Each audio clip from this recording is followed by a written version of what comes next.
송구영신, 그 말의 의미를 우리 모든 성도님들은 알고 계십니까? 그 말은 이렇게 기록합니다. 송구영신. 저 송자가 무슨 송자입니까? 보낼 송자고, 구자는 낡을 구자입니다. 그리고 또 영은 맞이할 영이고, 그리고 신은 새 신이에요. 그러니까 저 말의 의미를 그대로 해석하면 이런 뜻이겠죠. 낡은 것은 보내고 새로운 것은 맞이한다, 그런 뜻입니다. 묵은 해를 보내고 새 해를 맞이한다는 의미를 송구영신이라고 하는 이 단어 속에 우리는 사용하는 것이죠.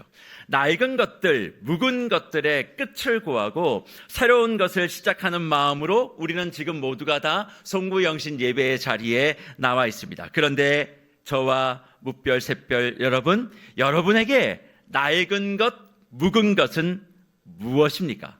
올 한 해 잘 안 된 것들, 풀리지 않는 것들, 답답한 것들, 억울한 것들, 이런 것들이고, 그런 것들로 가득한 한 해였기 때문에 어쩌면 그런 것으로부터 내 자신은 망했다, 끝이 났다, 그렇게 생각하며 오늘 어렵게 이 자리까지 오신 분은 안 계신지 모르겠습니다. 시간적으로의 끝인 오늘이 아니라 자신의 삶의 의미적인 끝을 가지고 힘들어하고 있는 오늘의 저와 여러분, 그냥 한 해의 끝이 아니라 의미적으로 내 삶이 올 한 해 너무너무 힘들었다, 나 정말 망했다, 나 정말 이렇게 가다가는 희망도 보이지 않는다라고 생각하는 그런 끝을, 의미적 끝을 가지고 있는 저와 여러분에게 오늘 이 자리에 계신 성령께서는 무슨 말씀을 하고 계시는 줄 아십니까? 닫힌 문, 멈춘 일, 해결되지 않는 문제는 망함의 자리가 아니라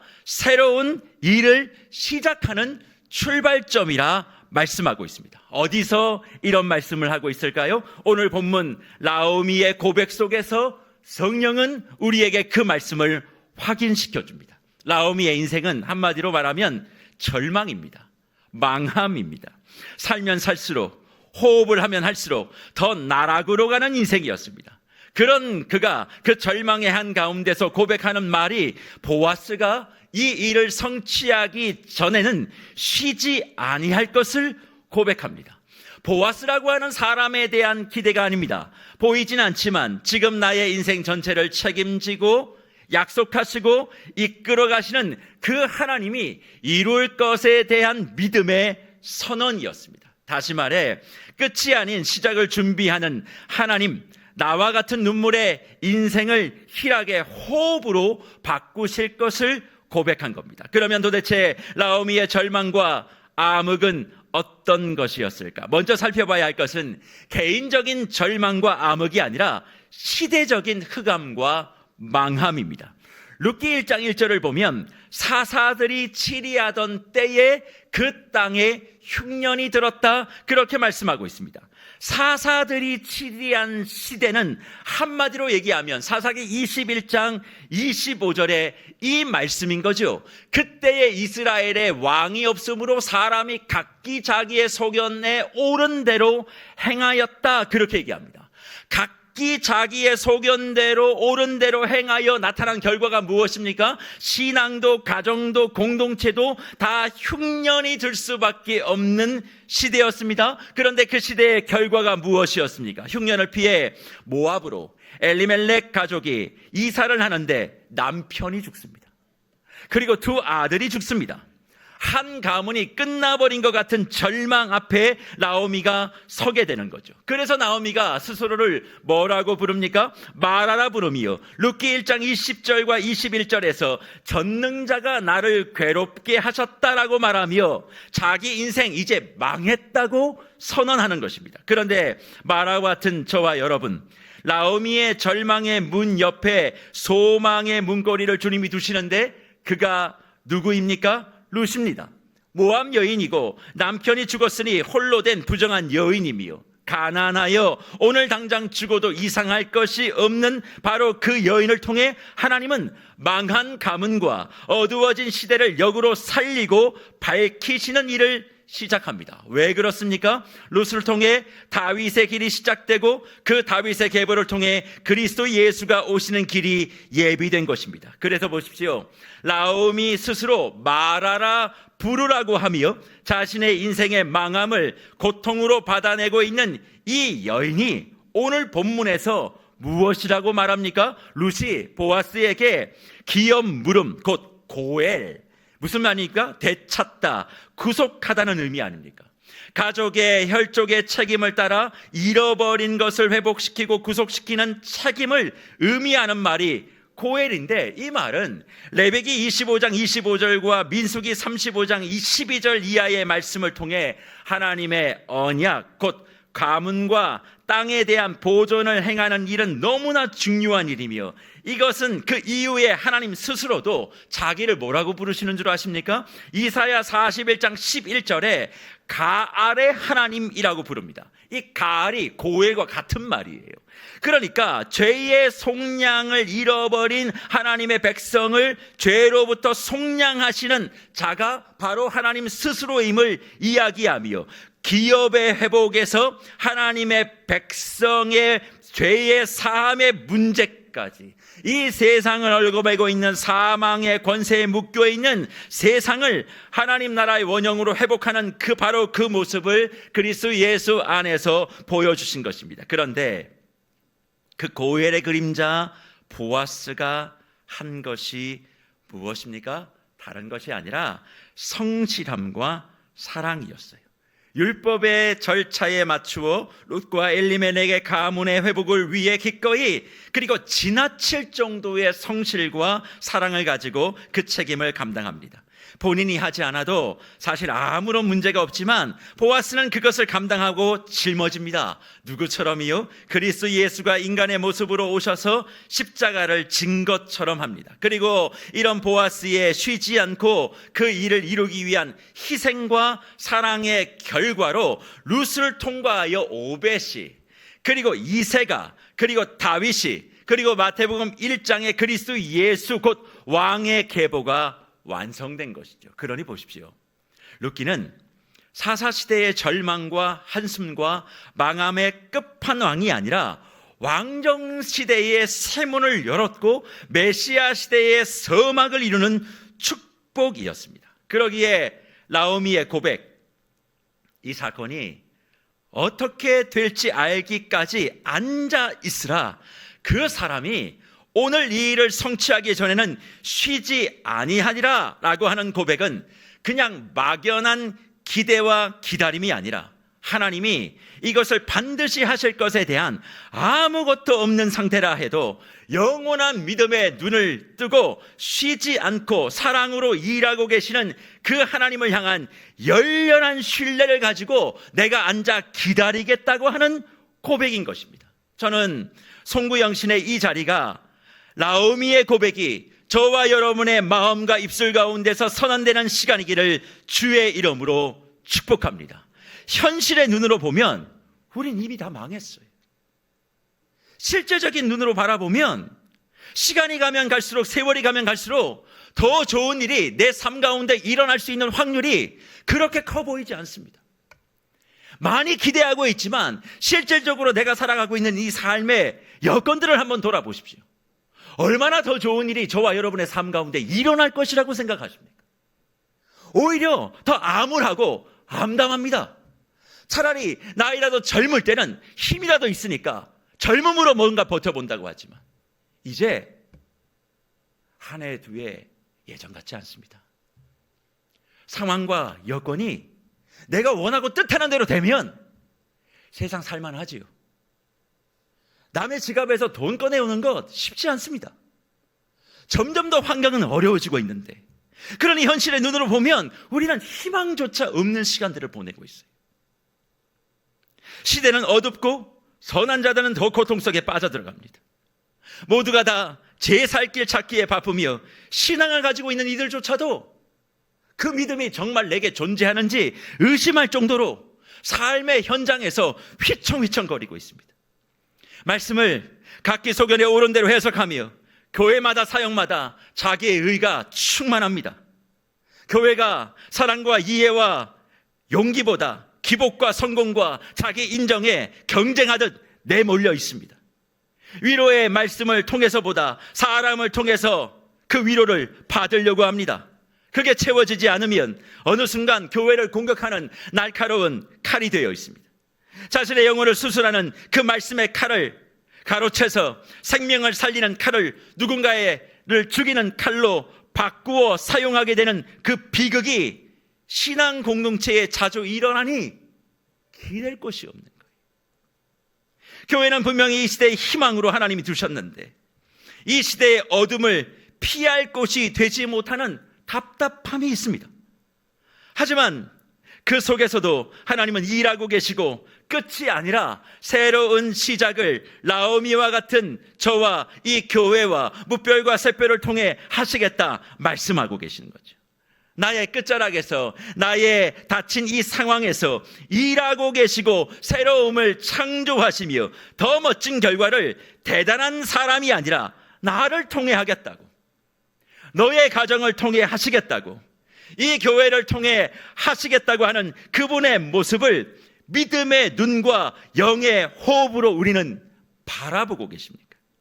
단지 내가 힘들고 어려우니 내년에는 도와달라고 이 시간 같은 마음으로 촛불을 켜놓고 비는 사람과 달리 우리는 직접 이 모든 것을 스스로 고엘되셔서 감당하고 계시는 그분을 바라보며 흔들릴 것이 아니라 담대하게, 비굴한 것이 아니라 용기 있게 우리의 믿음의 마음을 주님께 드려야 헛 것이 물러가고 새 것이 오는 기쁨을 신앙적으로, 말씀적으로 가지게 되는 것 아니겠습니까? 그런데 이런 눕기에 나오는 나오미의 고백을 듣고 보아도 저와 여러분의 마음이 잘 붙잡혀지지 않으니 하나님은 성경에 또 한 명의 인물을 제시하며 지금 이 시간 하나님의 은혜의 눈을 바라보며 뜨며 너의 삶의 어두운 부분들을 다시 해석하며 더 좋은 것을 주실 하나님을 바라보는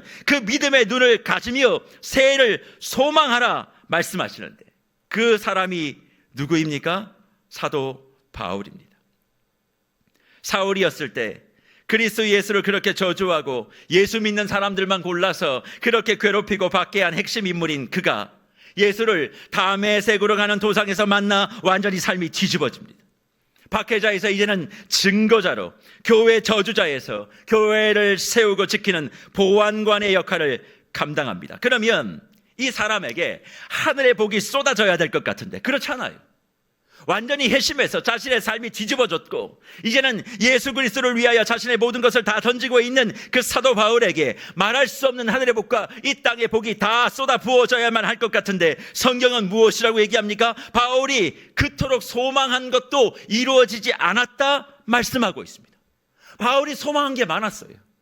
그런데 하나님이 그 소망을 이루어주지 않았다 그렇게 얘기하며 로마서 1장 13절에서 그가 이렇게 우리에게 기록하고 있지 않습니까? 형제들아, 내가 여러 번 너희에게 가고자 한 것을 너희가 모르기를 원하지 아니하노니 이는 너희 중에서도 다른 이방인 중에서와 같이 열매를 맺게 하려 함이로되 지금까지 뭐가 막혔어요? 길이 막혔다 고백하고 있습니다. 그렇게 소망하며 하나님을 위하여 내가 꿈꾸는 그 일을 위하여 예수를 만나 변화된 내가 정말 이 일은 하나님을 위한 일이니까 전심을 다해서 하고 싶은데 지금까지도 길이 막혔다 그렇게 고백합니다. 그런데 이런 고백은 또 로마서 15장 22절 이하 24절에도 반복되면서 내가 너희에게 가려고 여러 번 했지만 막혔다, 여러 해 전부터 가려고 했는데 잘 안 된다 라고 편지를 씁니다. 단지 로마에 있는 성도들을 보고자 함도 있겠지만 사실 바울의 마음속에는 큰 꿈이 하나 있었습니다. 그게 뭐냐면 로마를 가고 싶은 게 아닙니다.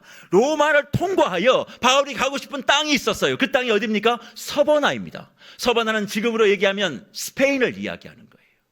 바울은 로마를 통과하여 스페인까지 복음을 들고 가고 싶었던 거예요.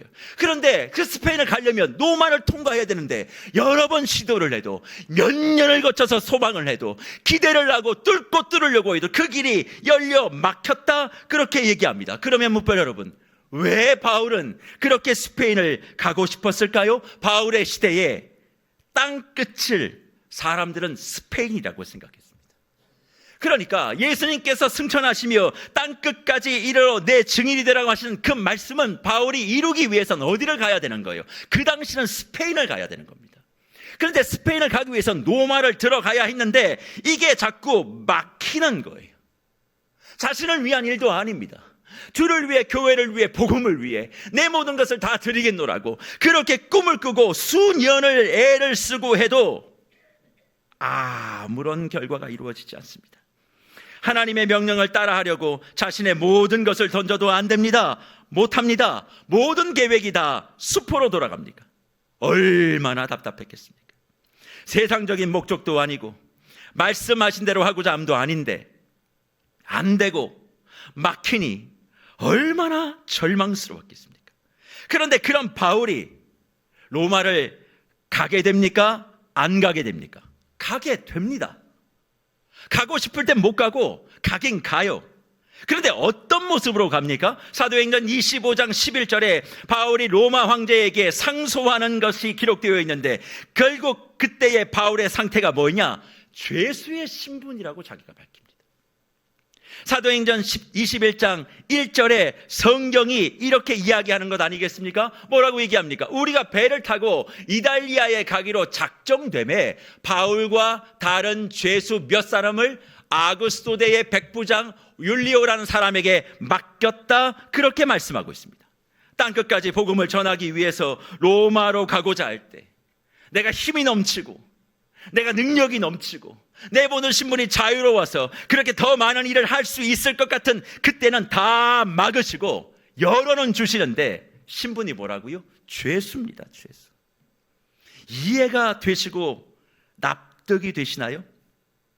선한 일, 주의 일, 자신의 인생을 다 들여 그렇게 헌신을 했는데 길도 막으시고 여러 번 해도 안 되는데 되긴 되었어요. 근데 죄수입니다. 할 수 있는 게 없지 않습니까? 그런데 목표 여러분, 여기에 새로운 일이 시작됩니다. 어떤 일입니까? 사도행전 28장 16절의 말씀을 보십시오. 우리가 로마에 들어가니 바울에게는 자기를 지키는 한 군인과 함께 그 다음 뭐예요? 따로 있게 허락하더라 말씀하고 있습니다. 죄수로 로마에 들어갔는데 죄수가 되어 감옥에 갇히는 죄수가 아니라 집에 머물며 자기를 지키는 군인과 함께 집에 머물며 구금되는 가택연금의 길이 바울에게 기다리고 있었습니다.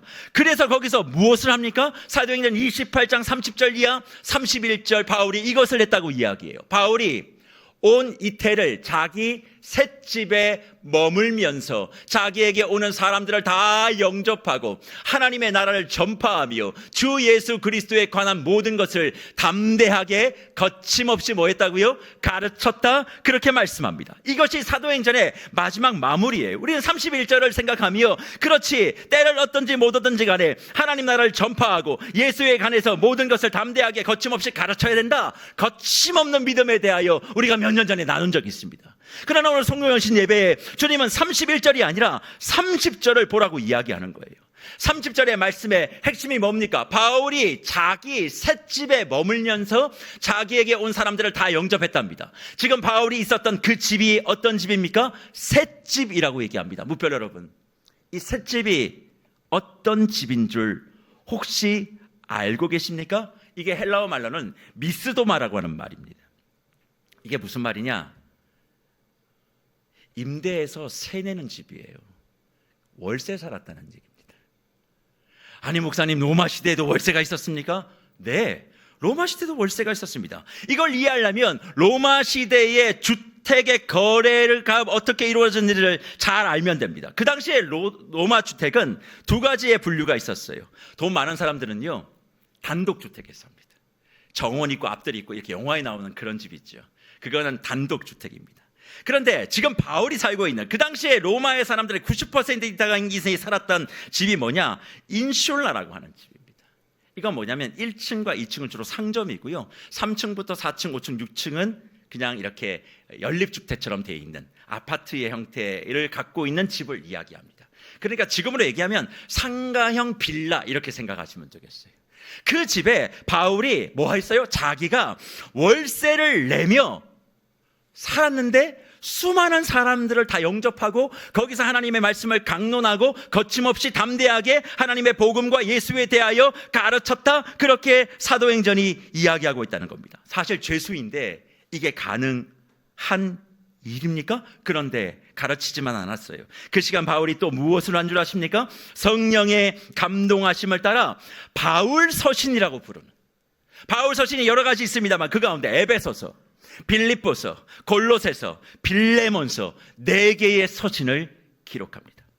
그렇게 갈망했을 땐 모든 길이 다 막히고 여러 번 시도했지만 번번이 실패하고 결국 열리는가 했더니 죄수의 입장에서 로마에 입성한 바울. 그러나 하나님은 그런 바울의 끝과 절망과 실패를 통해 새로운 일을 시작하시며 다른 죄수와 달리 셋집에, 월세를 내는 집에, 임대한 집에 기거하게 하시며 로마의 지도자급들을 만나게 하시고 또 모든 사람들에게 다 복음을 전하고 가르치고, 그리고 성경 66권 가운데 핵심적인 바울 서신서를 기록하게 하며 자신이 생각했던 서모나보다, 스페인보다 더 확실하고 넓은 세계 복음화를 이룰 수 있도록 바울을 인도하셨다는 것입니다. 이 시간 이 모습을 통해 복음을 더 크게 확신되었고 감옥은 절망의 끝과 사역의 멈춤이 아니라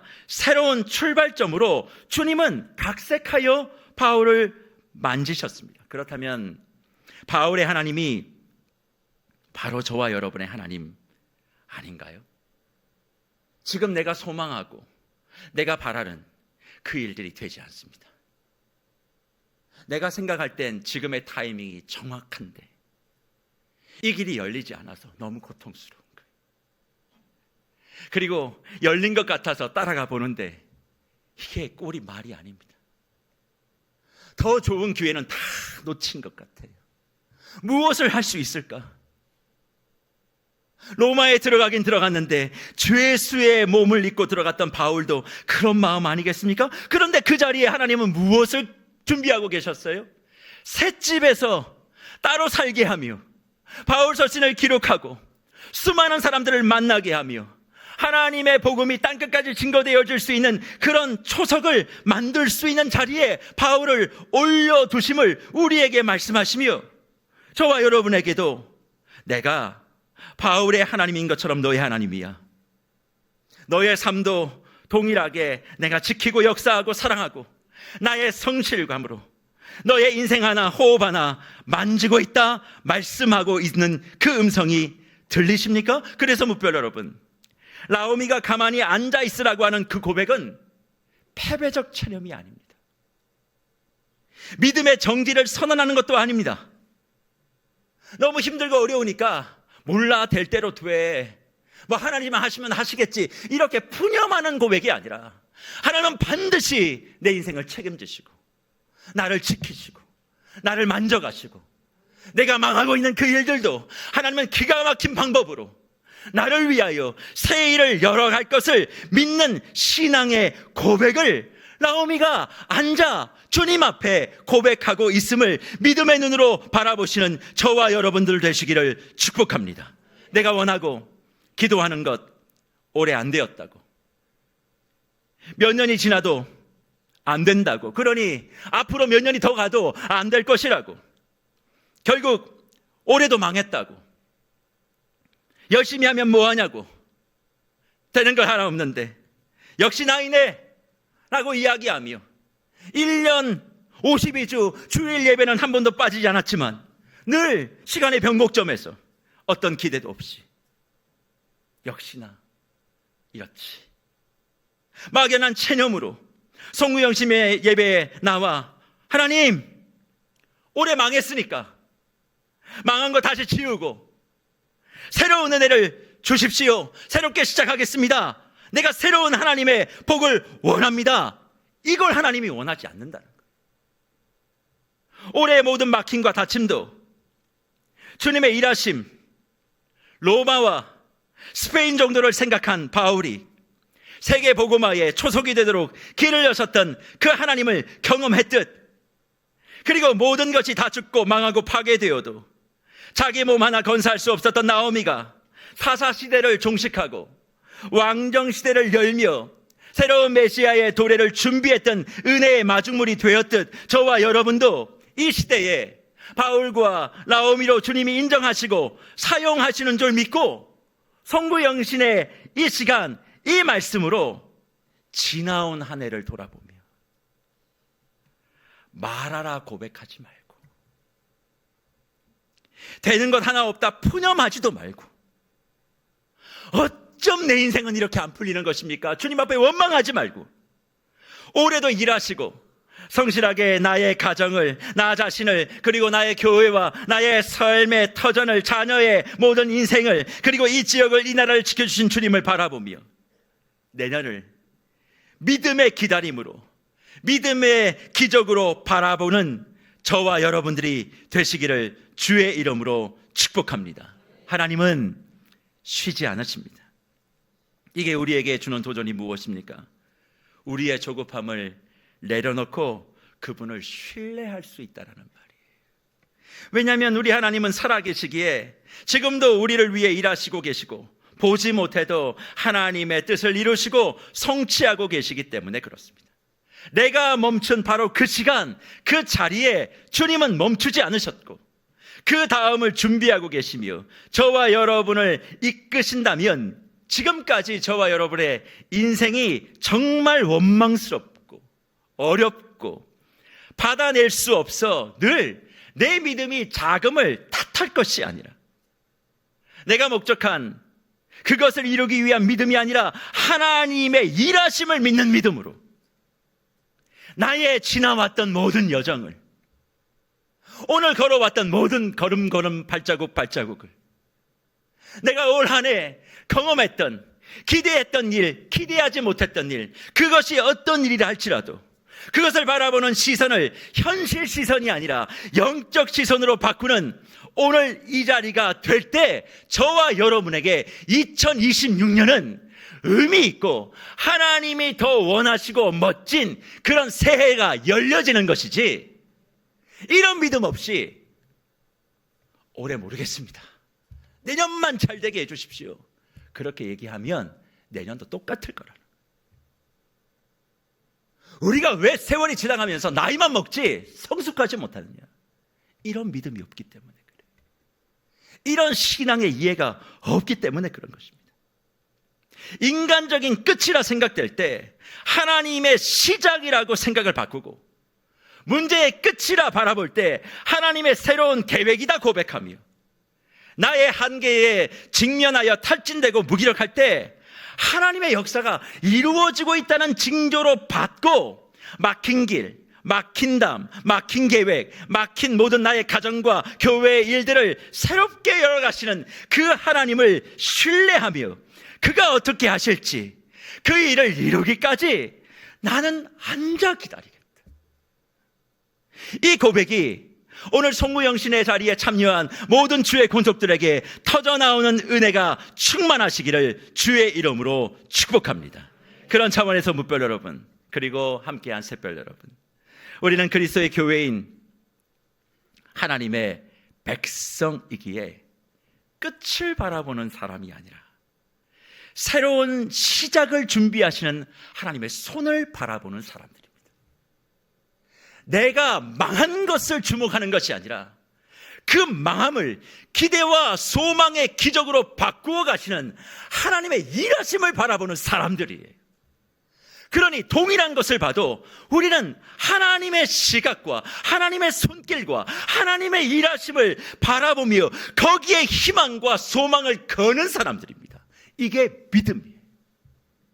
내가 바라고 원하는 것들, 그런 것들을 희망하는 믿음이 아니라 보이지 않는 곳에서도 열심과 성실함으로 나를 포기하지 않으시고 끝까지 내 이름을 불러주시며 내가 너와 함께하고 있음을, 내가 너를 반드시 들어 사용할 것임을 약속하시는 그 하나님의 일하심을 믿는 자들이에요. 그런데 뭇별 여러분은 무엇을 보고 있기에 모든 것이 다 끝이고 망함이며 막힘이라 말씀하시는 겁니까?